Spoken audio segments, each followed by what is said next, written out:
पत्थर की भी किस्मत संवर सकती है। शर्त यह है कि सलीके से संवारा जाए। जी हाँ, अगर इंसान चाहे तो क्या कुछ नहीं कर सकता। न सिर्फ अपनी जिंदगी के लिए बल्कि दूसरों की जिंदगी में भी उजाला लेकर आ सकता है और रोशनी लेकर आ सकता है। दूसरों की जिंदगी भी संवारी जा सकती है। जरूरत बस इस बात की है कि आपकी सोच मुस्बत होनी चाहिए, आपकी सोच पॉजिटिव होनी चाहिए।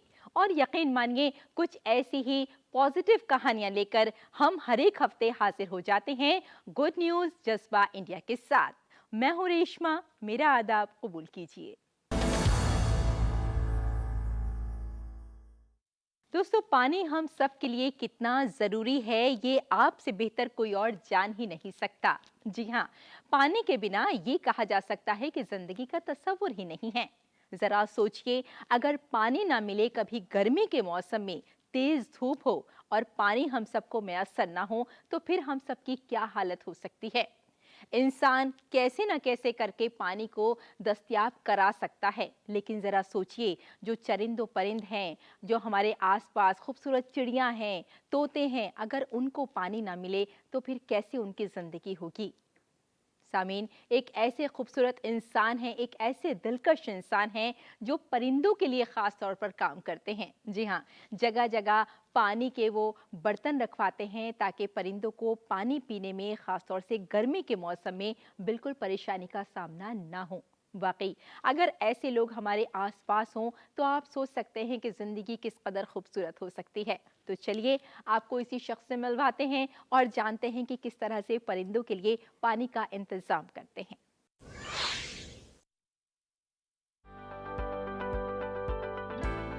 जिंदगी पानी से पैदा हुई है और इसलिए हर जानदार को जिंदा रहने के लिए पानी की जरूरत है। हवा के बाद पानी हमारे पास सबसे अहम वसाइल में से एक है और हर एक को पीने के साफ पानी का हक हासिल है। दीगर जानदारों जैसे परिंदों और जानवरों को भी पानी दस्तयाब कराने के लिए मिशन ग्रीन मुंबई ने एक मुनफरिद पहल शुरू की है, जिसका नाम है वाटर फॉर ऑल। इस पहल के जरिए मुंबई में मुख्तलिफ शनाख्तशुदा मकामात पर 5000 से भी ज्यादा पानी के बर्तन रखे गए हैं, जो इस मौसमी गर्मा में परिंदों और जानवरों को साफ पानी से अपनी प्यास बुझाने में मदद फराहम करेंगे। मिशन ग्रीन मुंबई के बानी मुख्तलिफ जगहों पर पानी के बर्तन लगाने के अलावा सुभाजीत मुखर्जी लोगों को तालीम भी देते हैं और तलबा और शहरियों में इस पहल के बारे में बेदारी भी पैदा करते हैं।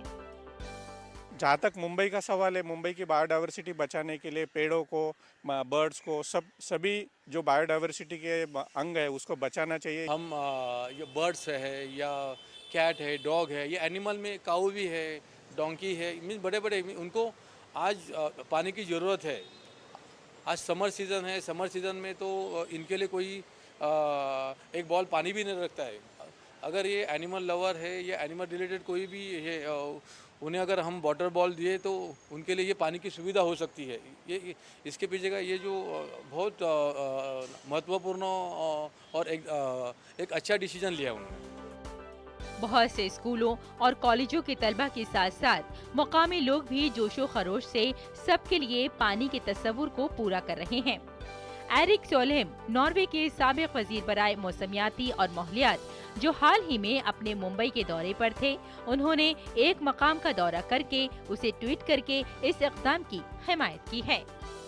कांदिवली बोरीवली के करीबन 20 गार्डन्स में ये लगाया गया है और अभी इसी तरीके से पूरे मुंबई के सभी गार्डन में ये पानी के वाटर बॉल लगाए जाएंगे।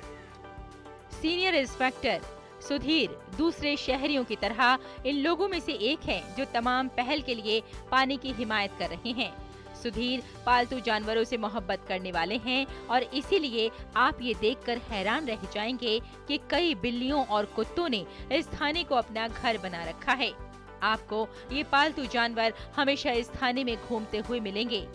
सुधीर का मानना है कि इंसानों की तरह तमाम परिंदों और जानवरों का पानी पर हक है और इसलिए वो इस मकसद की हिमायत कर रहे हैं। अपने हवाले से वो मुंबई और महाराष्ट्र में मुख्तलिफ जगहों पर पानी के टैंक लगा रहे हैं। हम शहर में रह के ये भूल गए हैं कि टैप हर जगह लगा नहीं है, तो बाकी जो जीव जंतु हैं, पक्षियाँ, इन लोग पानी कहाँ से पिएंगे। इस सब को ध्यान में रखती है। और अगर हम इंटरनेट पे देखते हैं कि हर तरफ डिहाइड्रेशन के कारण, पानी के कमी के कारण पूरे देश में, शहरों में चिड़ियों की डेथ हो रही है, और ये इंटरनेट में हर तरफ अवेलेबल है। तो यही कोशिश है कि हम एक जन आंदोलन का एक रूप दे सकें।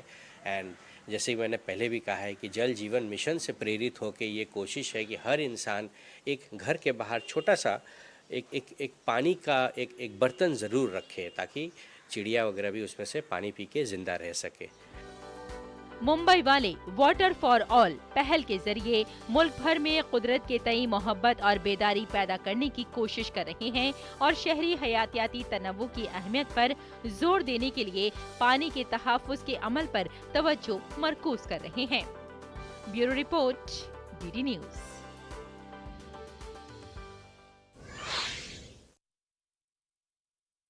तो देखा आपने कि हमारे आसपास ही ऐसे अच्छे लोग होते हैं, ऐसे खूबसूरत लोग होते हैं जो दूसरों के लिए काम करना जानते हैं, जिनका मकसद ज़िंदगी का यही होता है कि किसी भी तरह से दूसरों की ज़िंदगियों में खुशहाली लेकर आई जा सके।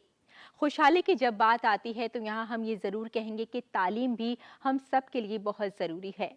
जब तालीम से एक शऊर पैदा होता है, वहीं ज़िंदगी भी खुशहाल हो सकती है। ज़रूरत इस बात की है कि तालीम हम सब तक दस्तयाब हो जाए, लेकिन ऐसे बहुत सारे लोग होते हैं जो चाहते हैं कि तालीम हासिल करें, बावजूद इसके उनको तालीम नहीं मिल पाती।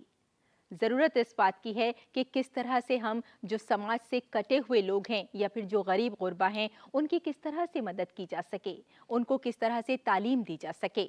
ऐसे बहुत सारे लोग हैं जो इस चीज़ के लिए भी काम कर रहे हैं। अप्पू सोसाइटी की अगर बात करें तो अप्पू सोसाइटी इतना बेहतरीन इदारा है जो गरीब बच्चों को तालीम मुहैया कराता है, और तालीम के साथ साथ उन्हें जिस चीज़ की भी परेशानी हो या फिर जो भी चीज़ उन्हें तालीम के लिए चाहिए होती है, वो चीज़ मुहैया कराने की पूरी कोशिश करता है। तो चलिए इसी इदारे के कुछ ख़ास लोगों से आपको मिलवाते हैं।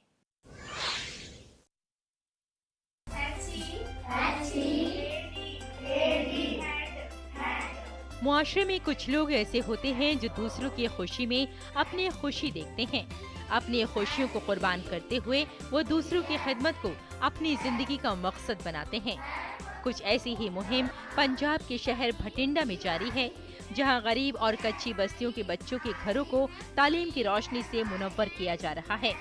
ये नौजवान अप्पू सोसाइटी के मेंबर हैं जो चाहते हैं कि गुर्बत की वजह से कोई भी तालीम से महरूम न रहे। दरअसल ये सिर्फ भटिंडा के रहने वाले कृष्णा की राय है, जिसने अपनी पूरी जिंदगी कच्ची आबादियों में रहने वाले और सड़क के किनारे भीख मांगने वाले बच्चों के लिए वक्फ कर रखी है। कृष्णा ने 2011 में गरीब बच्चों को मुफ्त पढ़ाना शुरू किया। इस काम के लिए उन्होंने भटिंडा शहर की पसमानदा बस्तियों में तालीम के लिए अप्पू सोसाइटी के नाम से एक तंजीम शुरू की। आज सूरत हाल ये है कि शहर में 6 मुख्तलिफ मकामात पर सेंटर चलाकर 400 से जायद बच्चों को मुफ्त तालीम दी जा रही है। इन बच्चों को तंजीम की तरफ से मुफ्त किताबें, कॉपियाँ, कपड़े और दीगर जरूरी सामान तालीम के लिए दिया जाता है, जबकि इन बच्चों को सिर्फ कृष्णा खुद और उनके साथ ही पढ़ाते हैं। इन बच्चों को स्कूलों में भी दाखिल कराया जाता है और इनकी तालीम का खर्च भी यही तंजीम बर्दाश्त करती है। 2001 में एनजीओ शुरू की अप्पू सोसाइटी, और 2011 में हमने इवनिंग सेंटर शुरू किया वक्फ स्लम एरिया जो झुग्गी झोंपड़ी वाले इलाकों में। और आज हमारे पास 400 के करीब बच्चा है जो हम पढ़ा रहे हैं इन बच्चों को पढ़ाने के साथ साथ पढ़ाई का सारा सामान, कापी किताबें, वर्दी, स्कूलों में दाखिल करवाना, वहाँ का सारा खर्चा अप्पू सोसाइटी की तरफ से दिया जाता है।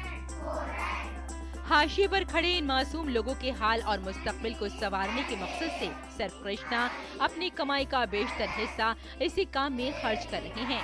यही नहीं, इन बच्चों के मुस्तकबिल के मद्देनजर रखते हुए अप्पू सोसाइटी की जानिब से हॉस्टल भी तामीर कराया जा रहा है, ताकि बच्चों को एक नई जिंदगी दे सकें, ताकि उनका मुस्तकबिल रोशन हो सके। Bureau report, DD news.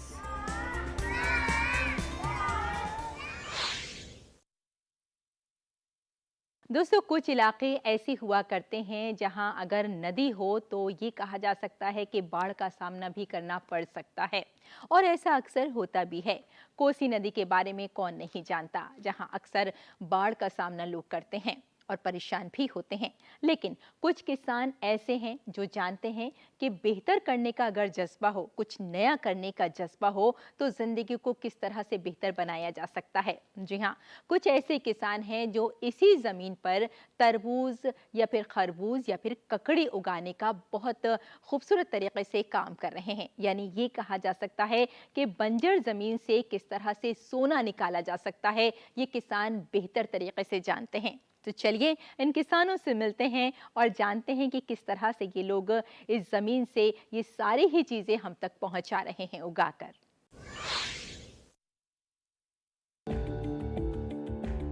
आपने रेत से तेल निकालने की कहावत तो सुनी ही होगी।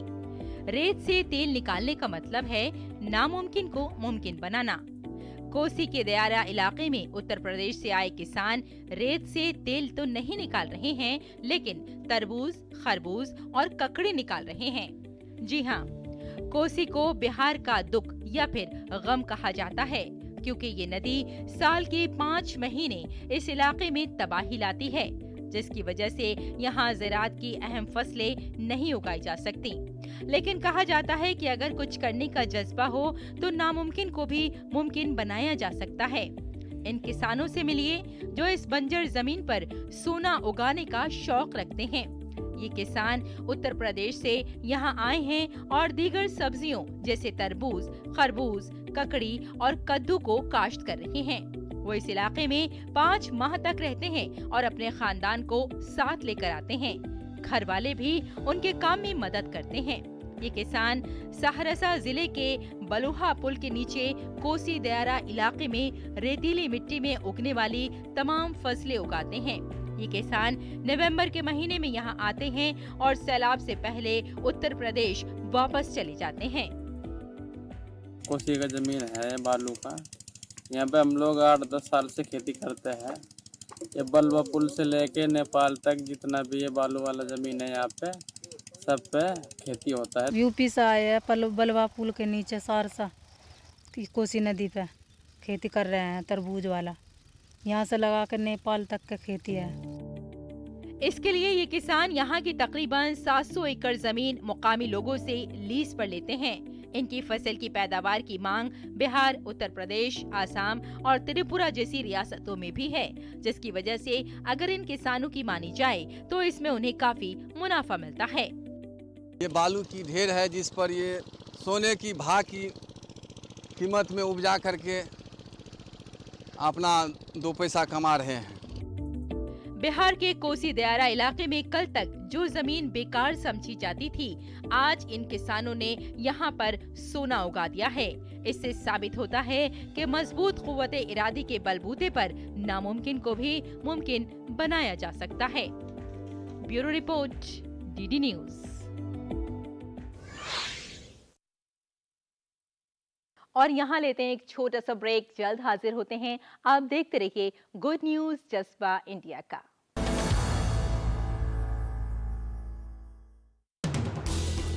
हर दिन हर पल बनती खबरें, बदलती दुनिया, हम लेकर आते हैं आपके लिए बड़ी खबरें, संपूर्ण कवरेज, ताकि आप रहें खबरों के बीच हमारे साथ। मिड डे प्राइम हिंदी सोमवार से शुक्रवार दोपहर 1 बजे सिर्फ डीडी न्यूज पर।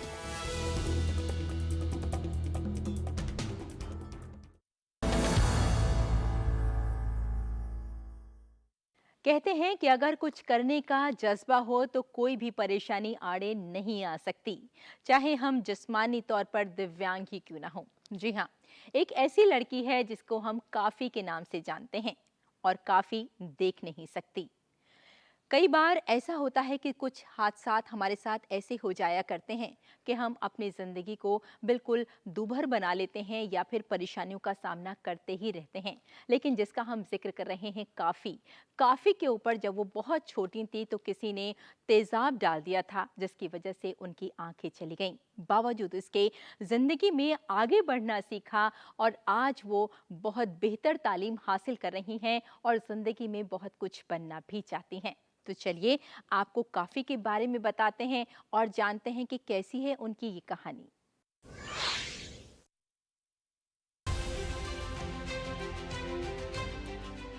हरियाणा के हिसार के गांव बधाना की रिहायशी काफी सिर्फ 3 साल की थी जब होली के दिन 3 लोगों ने उनके चेहरे पर तेजाब डाल दिया। इस वाक़े की वजह से इस 3 साल की बच्ची की आंखें चली गईं। बस इस दिन से बाप पवन और मां सुमन की जिंदगी में मुश्किलात ही मुश्किलात थीं। एक तरफ वालिदैन बेटी को इंसाफ दिलाने के लिए अदालतों के चक्कर लगा रहे थे और दूसरी जानिब बेटी के इलाज के लिए हिसार से हैदराबाद तक अस्पतालों के चक्कर लगा रहे थे। इस तरह अदालतों और अस्पतालों में 6 साल गुजर गए। बहुत सी मुश्किलात आईं। अब आखिरकार 12 साल के बाद काफी और उसके खानदान की जिंदगी में रोशनी आई है। काफी चंडीगढ़ के ब्लाइंड इंस्टीट्यूट की स्टूडेंट हैं। उसने CBSE बोर्ड एग्जाम के रिजल्ट में 10वीं में 95.2% लाकर इंस्टीट्यूट में टॉप किया है। काफी ने साबित कर दिया कि अगर मुश्किलात से लड़ने का जज्बा हो तो कुछ भी नामुमकिन नहीं है। सर मेरा रिजल्ट 95.2% आया है एंड स्कूल में मेरी फर्स्ट पोजीशन आई है। थोड़ा डिफ़िकल्ट होता है because you know very well normals के लिए बुक्स अवेलेबल होती हैं, सैम्पल पेपर्स एंड ऑल, लेकिन हाँ काफ़ी हेल्प मिली। टीचर से बहुत सपोर्ट किया एंड पेरेंट्स ने मेंटली बहुत सपोर्ट किया। इसके अलावा यूट्यूब एक बहुत अच्छा प्लेटफॉर्म मिल गया है हमें, जो बहुत हेल्प मिलती है उससे। एंड मैं मैक्सिमम 5 to 6 आवर्स स्टडीज़ करती थी। काफी के वालिद पवन ने अपनी बेटी के इलाज के लिए सब कुछ बेच दिया। कई कोशिशें की गईं, लेकिन काफी की बिनाई न बच सकी। घर वालों ने हिम्मत नहीं हारी। काफी को चंडीगढ़ के ब्लाइंड इंस्टीट्यूट में दाखिल कराया गया। काफी ने भी पीछे मुड़कर नहीं देखा और मेहनत की। रोजाना 5 से 6 घंटे मुतालिया किया। स्कूल के असातिज़ा और यूट्यूब ने बहुत मदद की। 10वीं में अपना परचम लहराने के बाद अब ख्वाब है IAS बनने का। I'll go for arts and I want to become IAS officer, so I think it will be helpful. Just I want to serve my country. काफी के नतीजे में उसके वालिदैन का खुश होना फितरी है।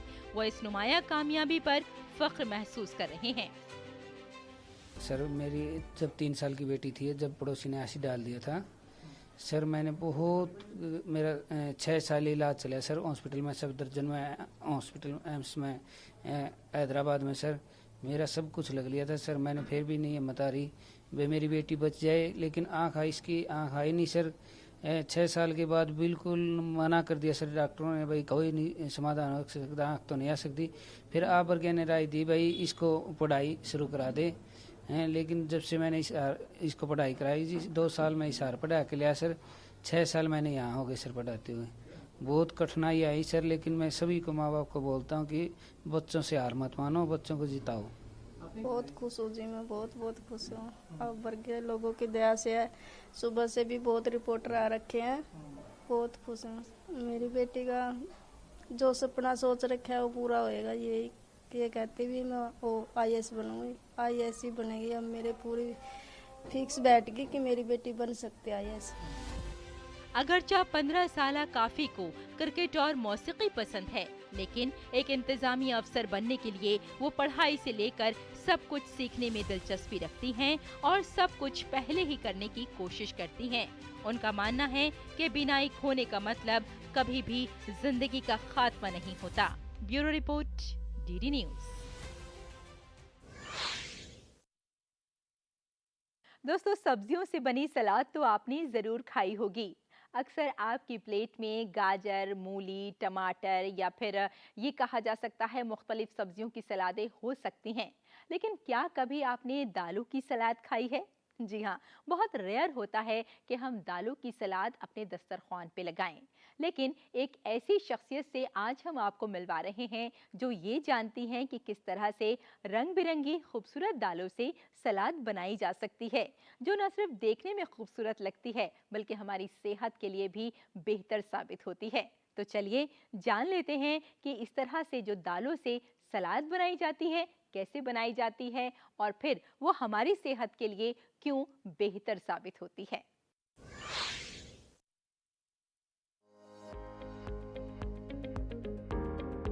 आपने अक्सर सब्जियों और फलों के कई अलग अलग सलाद खाए होंगे, लेकिन क्या आपने कभी दाल का सलाद खाया है? जी हाँ, वही दाल जिसे आप चुस्कियां भरते हुए स्वाद लेते हैं और उसका जायका भूलते नहीं हैं। दाल हर आम आदमी की थाली का वो हिस्सा है जिसके बिना उसका खाना अधूरा रहता है। अहमदाबाद की डॉक्टर प्रियंका ने तैयार की है ग़िज़ाई अज्जा से भरपूर दाल सलाद, जो आपके जायके के साथ आपको सेहत भी देगी। दाल सलाद ये केवल प्रोटीन नहीं है बल्कि कैल्शियम और कई विटामिन से भरपूर है। इसे आपको अपनी डाइट में जरूर शामिल करना चाहिए। डॉक्टर प्रियंका की कोशिश है कि लोग अपनी जिंदगी में श्री अन्न को अपनाएं और इसलिए वो लेकर आई हैं दाल सलाद, जिसे आप आसानी से अपने घर पर भी बना सकते हैं। दाल एक ऐसा प्रोटीन है जो आसानी से घुल जाता है। तो चलिए आज आपको इस दाल से बने सलाद का जायका चखाते हैं। ये ग्रेट कैनेडियन सलाद बाजार में मिलने वाले किसी भी प्रोटीन रिच प्रोडक्ट से बहुत सस्ता है और साथ ही साथ ये एंटीऑक्सीडेंट से भरपूर है। इसको रोज खाने से आपकी त्वचा में निखार आता है और स्ट्रेस दूर हो जाता है। रंग बिरंगे खूबसूरत दिखने वाला ये दाल सलाद पेट के साथ साथ जिस्म के कई हिस्सों के लिए फायदेमंद है, जिसमें कि बीमारियों का इलाज भी शामिल है। मादनियात, विटामिन, एंटीऑक्साइड और फाइबर्स का सुपर पावर पैक दाल, इसको हर शक्ल के जायके के रूप में खाया जा सकता है। ये साथ ही साथ बहुत हेल्दी भी रहता है। तो आप भी दालों से दोस्ती करके एक हेल्दी लाइफस्टाइल को अपना सकते हैं। Bureau report, DD news.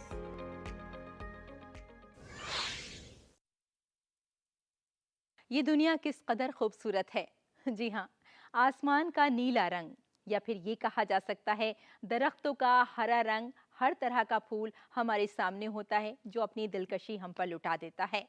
लेकिन हम में से ऐसे बहुत सारे लोग होते हैं जो इस खूबसूरत दुनिया को नहीं देख पाते, नहीं जानते कि इनका क्या रंग हो सकता है। बात कर रही हूँ आपके साथ उन लोगों की जो देख नहीं पाते हैं, नहीं जानते कि ये दुनिया किस कदर खूबसूरत है। एक ऐसा इदारा है जो बिनाई जिनकी नहीं है उनके लिए वो काम करता है, खास तौर से ख़वातीन के लिए। ख़वातीन को वो बताता है कि किस तरह से उन्हें ज़िंदगी को आगे लेकर जाना है, यानी उनके अंदर हौसला देता है और साथ ही साथ उनको तालीम से भी आरास्ता करता है। और इसके अलावा जो भी वहाँ कुछ सीखना चाहे, सिलाई, कढ़ाई या फिर खाना बनाना, जो चाहे, अगर बिनाई नहीं है और वो चाहे कि इस तरह का कोई काम सीख ले, तो आप समझ सकते हैं कि उसकी ज़िंदगी कितनी बेहतर हो सकती है। और ये इदारा उन्हीं लोगों के लिए काम कर रहा है जो अंधेरों से निकलकर रोशनी की तरफ आना चाहते हैं। तो चलिए इन्हीं लोगों से आपको मिलवाते हैं और जानते हैं कि ये इदारा किस तरह से काम कर रहा है।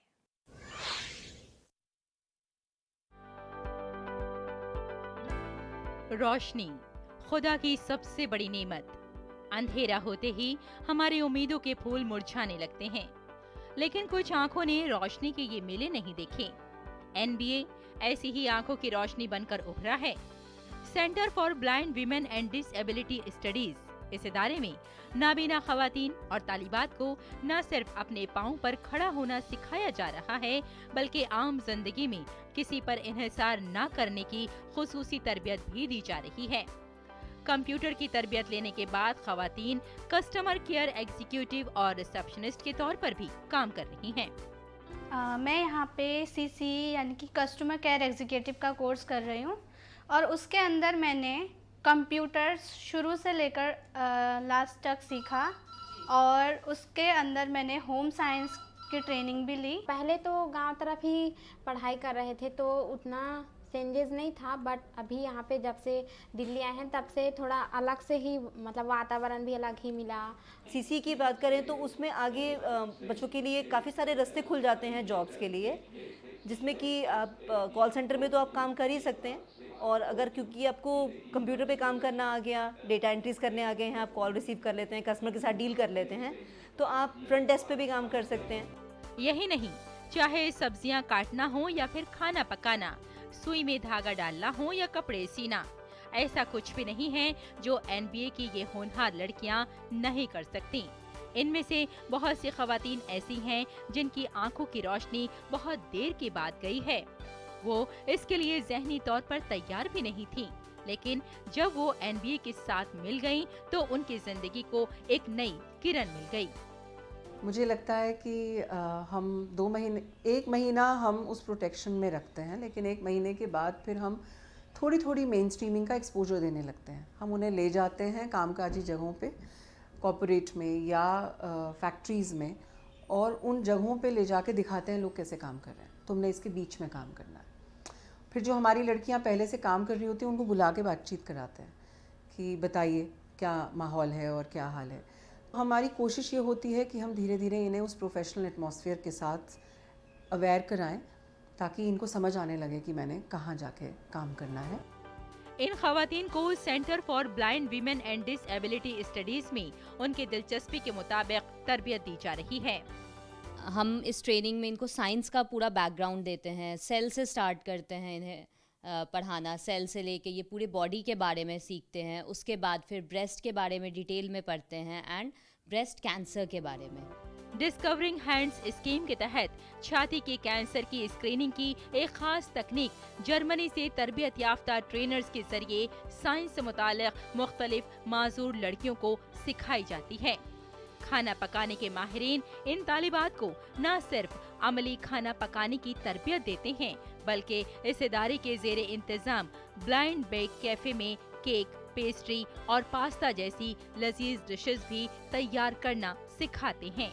ये खाली जगह थी तो हमने सोचा इसको एक कैफ़े का एक मॉडल दिया जाए, तो जो समझ में आया वो बनाया। And customers have taken them with their both arms. शाम को लोग आते हैं अपने बच्चों के साथ टाइम स्पेंड करते हैं एंड इनको ऑर्डर्स देते हैं। इनको बहुत प्रोत्साहन मिलता है उस करके। NBA India, centre for blind women and disability studies, ये तंजीम इन तालिबात की जिंदगियों से आंखों की रोशनी तो नहीं ला सकती, लेकिन ये यकीनी तौर पर यकीनी बनाती है कि उन्हें कभी किसी और पर इन्हिसार नहीं करना पड़ेगा। Bureau report, DD news.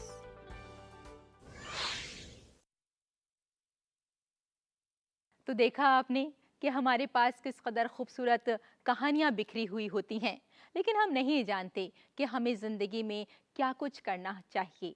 और अगर हम इस तरह के लोगों की कहानियाँ पढ़ें, इस तरह के लोगों से मिलें, तो आप सोच सकते हैं कि हम भी कुछ बेहतर कर सकते हैं, किसी की ज़िंदगी में खुशहाली लेकर आ सकते हैं, किसी की ज़िंदगी को बेहतर बना सकते हैं।